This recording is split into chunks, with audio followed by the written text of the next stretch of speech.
টমেটোকে tomato বলে, কিন্তু অন্যভাবে বলে টমেটো।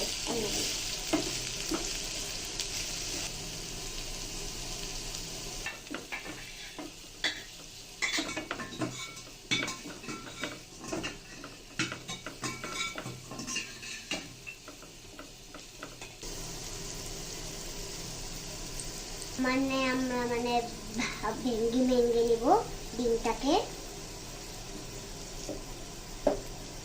আর এটা কিন্তু আমরা যে সবজিগুলো আছে সেটার সাথে মিক্স করব না, ডিমটা মিক্স করতে হবে।